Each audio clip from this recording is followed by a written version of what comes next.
സർക്കാർ ജനുവരിയിലെ റിപ്പോർട്ടുകൾ പ്രകാരം കേരളത്തിലെ പൊതുമേഖലാ സ്ഥാപനങ്ങളിൽ ഏറ്റവും കൂടുതൽ നഷ്ടം നേരിടുന്നത് KSRTC ആണ്. ഏകദേശം 1580 കോടി രൂപയുടെ നഷ്ടം.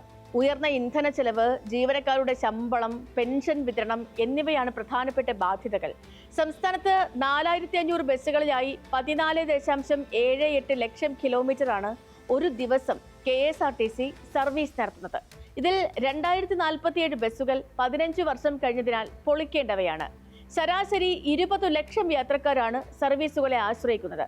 6150 കോടിയാണ് കോർപ്പറേഷന്റെ സഞ്ചിത നഷ്ടം. 2024 മാർച്ച് മാസം 31 കണക്കുകൾ പ്രകാരം ഇത് 10952.22 കോടിയായിരുന്നു. KB ഗണേഷ് കുമാർ മന്ത്രിയായ ശേഷം മുൻ വർഷങ്ങളെ അപേക്ഷിച്ച് നഷ്ടത്തിൽ ചെറിയ കുറവൊക്കെ വന്നെങ്കിലും കോർപ്പറേഷൻ ഇപ്പോഴും വലിയ കടബാധ്യതയിൽ തന്നെയാണ്. നടത്തിപ്പ് ചെലവുകൾ വർദ്ധിച്ചതാണ് പ്രധാന കാരണം. ഡീസൽ, ടയർ, സ്പെയർ പാർട്സുകൾ എന്നിവ വാങ്ങിയ ഇനത്തിലെ വൻകടം ഇനിയും ബാക്കിയാണ്. പശ്ചിമേഷ്യൻ യുദ്ധത്തെ തുടർന്ന് ഇന്ധനവില ഉയർന്നതിനാൽ പ്രതിസന്ധി ഇനിയും വർദ്ധിക്കാൻ തന്നെയാണ് സാധ്യത. ജീവനക്കാരുടെ ശമ്പളം, പെൻഷൻ എന്നിവയാണ് വലിയ നഷ്ടത്തിന് കാരണമാകുന്ന മറ്റ് കാര്യങ്ങൾ. 35,000 സ്ഥിരം ജീവനക്കാരും 9801 താൽക്കാലിക ജീവനക്കാരുമാണ് ഇപ്പോൾ കോർപ്പറേഷനിലുള്ളത്.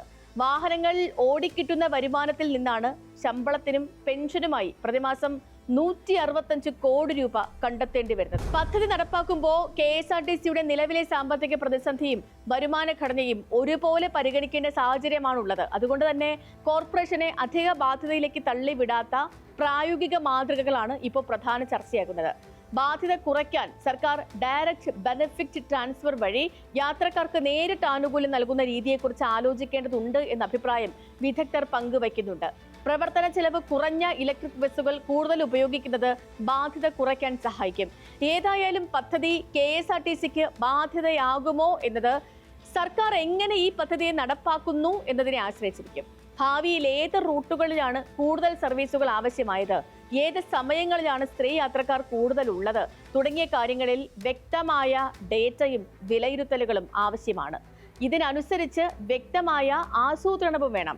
സ്ത്രീ സുരക്ഷയും സ്ത്രീ ശാക്തീകരണവും മുൻനിർത്തി ചില പ്രത്യേക സർവീസുകൾ പൂർണ്ണമായും വനിതാ ജീവനക്കാർ കൈകാര്യം ചെയ്യുന്ന രീതിയിലുള്ള വിമൻ ക്രൂ സർവീസുകൾ വ്യാപകമാക്കുന്നതും ചർച്ചകളിലുണ്ട്.